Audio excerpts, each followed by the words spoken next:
welcome to another AAIS Advisory Report. As the industry leader advisory organization in the inland marine and commercial output space, AAIS is a longtime supporter of the Inland Marine Underwriters Association. Today, I am thrilled to welcome Kevin O'Brien, President and CEO of IMUA, as well as Tony Falcone, Region President at Intact Insurance Specialty Solutions, who also serves as Deputy Chair of the IMUA. Thank you both for joining me and welcome to the AAIS Advisory Report. Hi, Stephanie. Stephanie, thank you. Nice to meet Thanks you. for having us. Absolutely. We're very glad to have you. I'd like to start with Kevin, start off with talking about the pandemic. It might be in our rearview mirror, we hope, but the economy still remains a concern. How would you describe the state of the inland marine market today? Well, Stephanie, the inland marine market is strong and vibrant. Two of our larger classes of business are construction and transportation. And certainly when the pandemic hit, construction and transportation shut down just like the rest of the U.S. economy and the world economy for that matter. But basically, that's in the rearview mirror now. And construction and transportation have come roaring back. A lot of infrastructure projects, the supply chain disruption has leveled off. Inland marine written premiums are up significantly. And one of the things about inland marine is it's a very profitable sector of business in the insurance industry. In fact, inland marine is generally about 10% lower on a combined ratio than the rest of the property and casualty insurance market as a whole. Hence, it fuels tremendous competition in this sector. That's great. That's great to hear.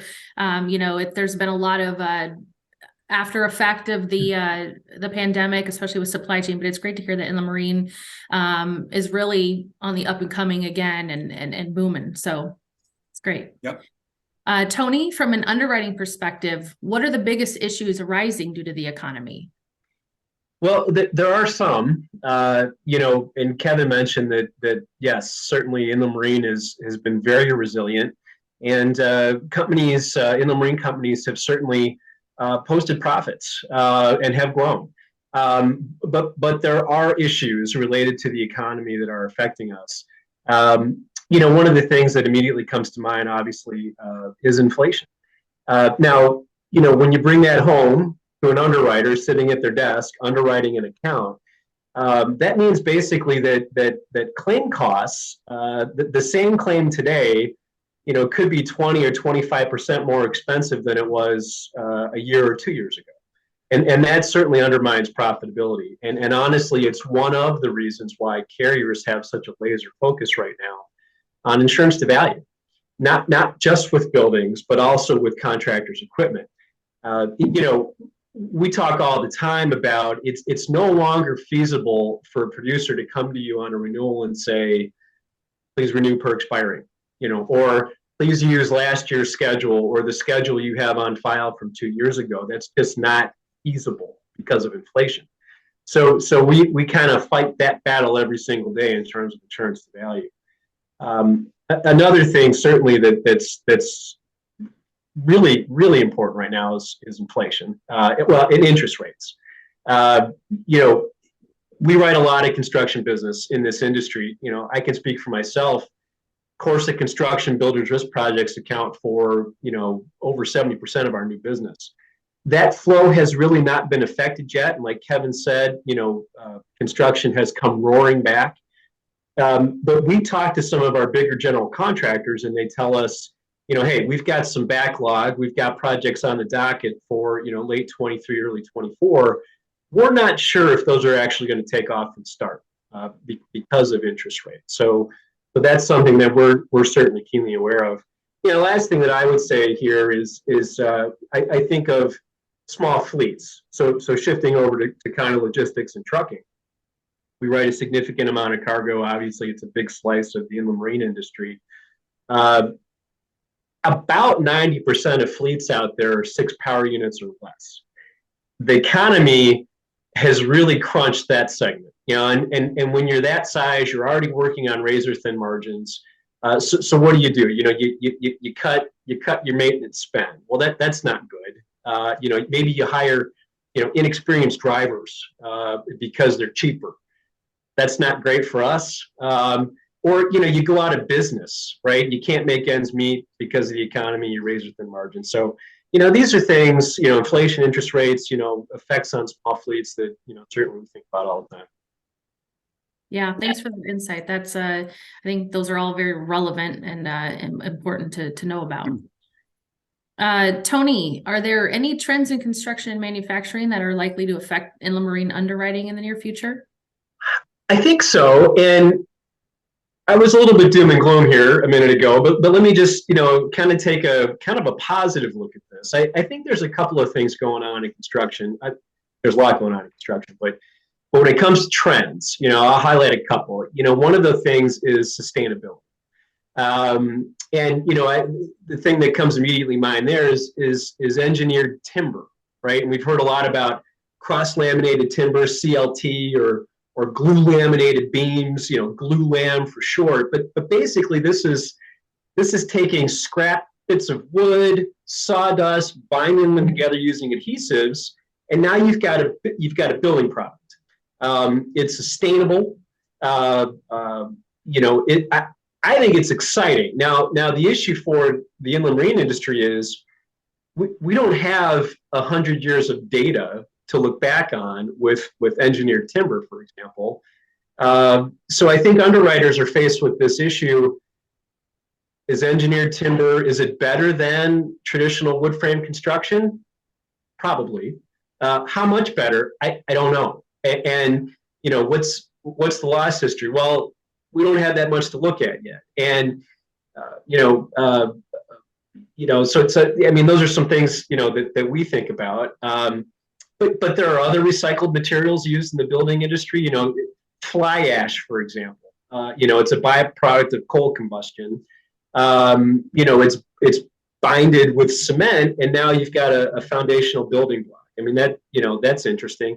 The other day I watched on YouTube a 1,000 square foot dwelling printed using cement, 3D printed buildings. Who would have ever thought? But these are all, sustainability things that are exciting, but yet, as an inland marine underwriter, not quite sure what to do with those yet.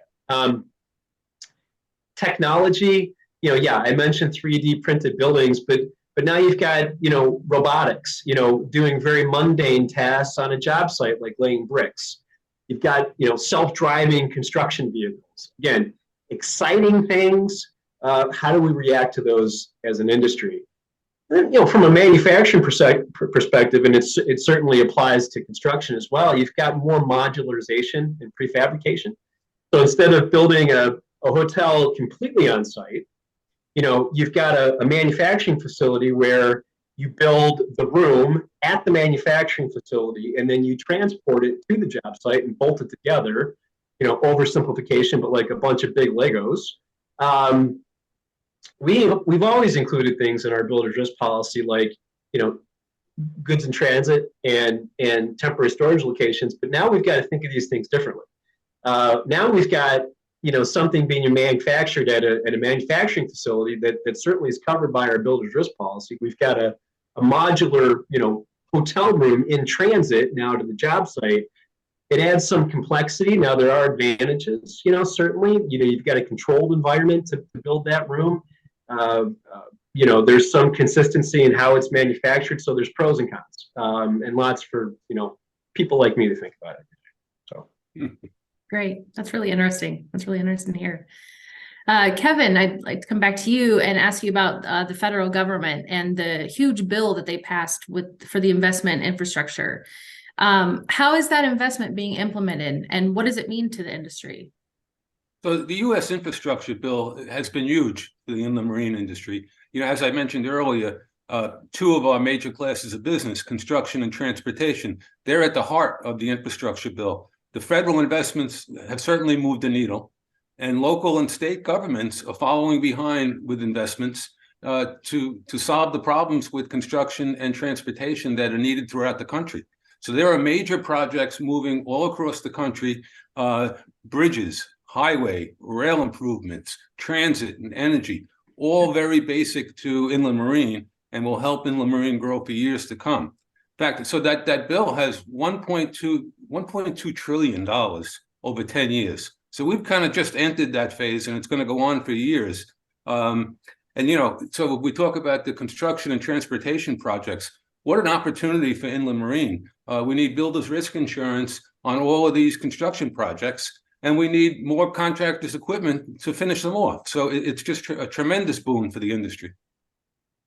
Right. Yeah, I can see how that's a major bump to the inland marine Yeah, industry. it certainly is. So, sure. Tony, I know there's still concern over risks arising from last mile deliveries. First, can you explain that risk, and then what can be done to mitigate it? Sure. I mean, who doesn't have an Amazon, package delivered at their doorstep? And we all think of Amazon, but if you are a distributor or manufacturer of goods, you need to get them to the end consumer. And so that's really what last mile delivery is. It's the journey of the product from the distribution facility or the warehouse to your doorstep. Certainly, we all became more familiar with this concept during the pandemic. It's not going anywhere. Interestingly enough, it is the last leg of the journey, but it's typically the most expensive. Some people say that it's over 50% of the shipping costs are in that last mile, and it's pretty inefficient actually as well. So I mean, that's kind of what last mile is. Exactly how it sounds. And again, it's not going anywhere.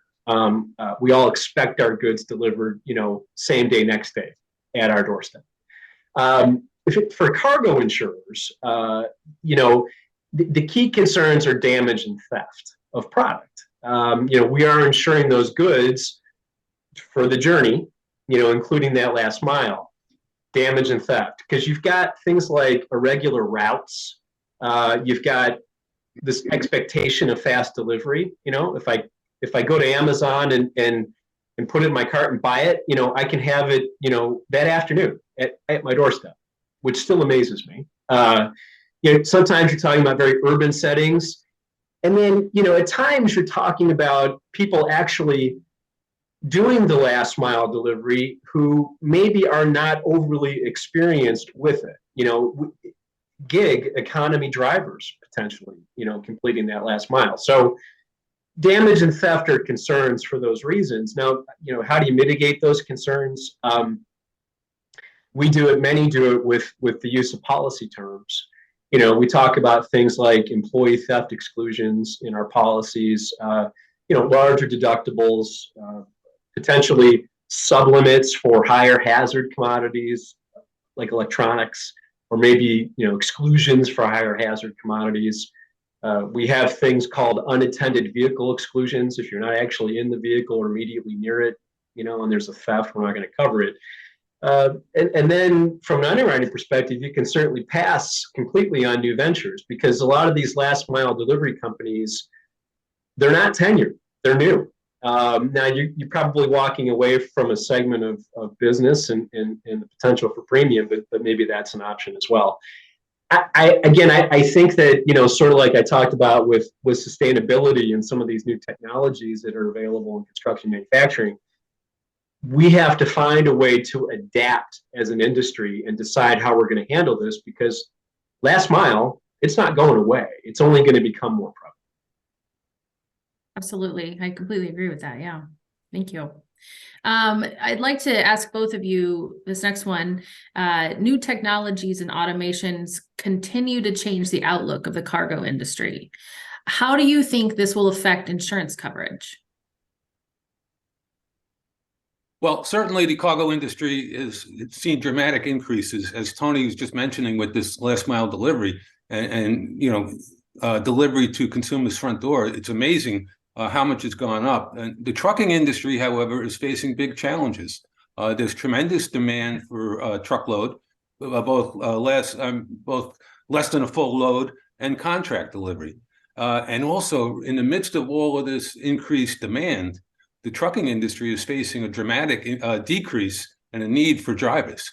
The latest estimate was that in the U.S., we're 80,000 drivers short of the current needs.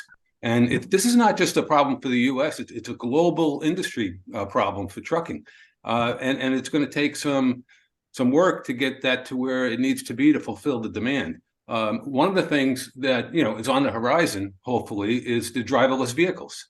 And we talked about driverless vehicles for a while now, and it really hasn't come to fruition. But I think it's in the future. And the hope is, obviously, with driverless vehicles, maybe that'll offset some of that driver shortage. The other thing, as far as how it may affect the industry, if we have driverless vehicles, in theory, they're going to be safer. And so there's going to be less accidents and less motor truck cargo claims. So you would think that if that takes hold, that might result in some premium reductions. Another thing that we've seen with the trucking industry is a big increase in the use of telematics. And by telematics, it's collecting data on trucks. And it's using various sensors to collect that data, GPS, and onboard diagnostics. And so that data says a lot about the safety of the fleet, if you will, and it'd be a tremendous tool for underwriters. And you would think that somebody that had good results, good data, would be able to get a premium reduction. The problem is, how do you get that data in the hands of the insurers? Because right now it's really in the hands of the truckers. And if you have a well-managed fleet, yeah, maybe you're very interested in sharing that data with your insurer. On the other side of the coin, if your fleet management is a little below average, you're not going to be so fast to share that data. So it's going to be interesting, and we'll see how it affects premiums in the future. Yeah, no, all great points. The only thing that I would add, and maybe just a slightly different take on this, and Kevin mentioned telematics, the electronic logging device, or often referred to as an ELD, it's not a new technology. The federal government, first mandated it in 2015, and deadline for compliance was the end of 2017. But here is a telematic that, again, it syncs with the truck's engine, and it helps to combat fatigue driving, which was shown to be one of the leading causes of crashes and, in our world, causes of cargo damage. Now, here was a technology that was not, widely positively received by the trucking industry, but now, after some years of data, the federal government can show you that we have thousands of less crashes, every single month in this country. That's great for everybody, but again, bringing it back home, that's less cargo losses. So again, a technology that was implemented that I think is really, really proving itself to be very beneficial. And Kevin mentioned several others. We're gonna find out. We're gonna find out how beneficial those are gonna be. Yep. Absolutely. Thank you. Kevin, the IMUA does quite a bit to keep its members apprised of the trends in the inland marine space. So what's new at the IMUA? So IMUA is kind of all about protecting, championing the interests of the industry, the inland marine industry, and enhancing the development and education of our industry professionals. We have 46 member insurance companies and about 3,500 of their industry professionals within our database. And our focus is providing education for them. And in 2022, we launched a new program that's just been phenomenal. Typically, with IMUA in the past, there were fees associated with registering for webinars or classes, whether it was remote or was on site. But starting in 2022, we launched All Access Learning. And what All Access Learning does is it makes our upcoming virtual events, let's say webinars and classes that are being done remotely, they're all available at no charge. And then you also have tremendous access to our All Access library on our website, which includes about 60 archived webinars, includes a whole series of e-learning classes on the intro to the major classes of business, construction, transportation, and fine art, and so on. So it's been tremendous. Typically we have 50 people sign up for a webinar, and it was a $59 fee. Today, it's no fee. You do have to register, but our typical registration has gone from 50 to about 250 to 300. So it's been amazing. In fact, we looked at 2022, and throughout our education events, we had 3,500 folks registered for events. And in looking back on the most comparable year before we started this all access learning, which was 2019, we only had 1,500 registrations. So it's been tremendous and it's been well received with our members. Another thing that we've done that's new is we just created a broker membership for IMUA. And the broker membership basically, at a very reasonable fee on an annual basis, gives the brokers and any of their interested colleagues access to all of this IMUA education curriculum. It's a fantastic benefit for them because in our industry, you know, inland marine only represents about 2 to 3% of the overall P&C premiums. So therefore, you know, people that are providing education in these carriers, they're only getting 2% for inland marine. So there's a dramatic need for training, and especially within the broker community. And I think it's going to be fantastic. In fact, we've already had Marsh, Amwins, and RT Specialty sign on. So we're looking forward to making a big impact on the broker community as far as education goes. That's wonderful to hear. That's great. Thank you. Tony, as you look ahead, how do you feel about prospects for the inland marine insurers?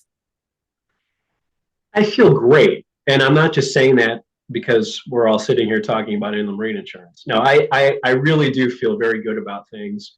I think that, like we've talked about, you know, through some really unprecedented things, pandemic related, you know, economic fallout, geopolitical unrest, natural catastrophes, inland marine has proven to be extraordinarily resilient. And I still think moving forward that there are lots of opportunities for growth and rate and profit. Everything that we've talked about, you know, there are concerns, certainly, but I think as an industry, we've shown that we can respond and actually flourish. So yeah, short story, I feel really good about it. Wonderful. Good. Kevin, before we close, what can you tell us about the agenda for the upcoming IMUA meeting? Oh, we're really excited about it. We're going to be in Tucson, Arizona, April 30th to May 3rd. And we're going to have well over 325 in attendance, which will be a record for us. Wow. And quite frankly, it's very exciting because AAIS's own president and CEO, Ed Kelly, will be presenting our keynote address. So in addition to the keynote address, we have several other very relevant topics for our education sessions. We're doing one on the infrastructure bill. We have 3 people that were in Department of Transportation. They're going to be presenting on the U.S. infrastructure bill from a federal, state, and local level. So it's going to track with what we talked about earlier and how important that infrastructure bill is for our industry. Then we also have a session on natural catastrophes and climate change.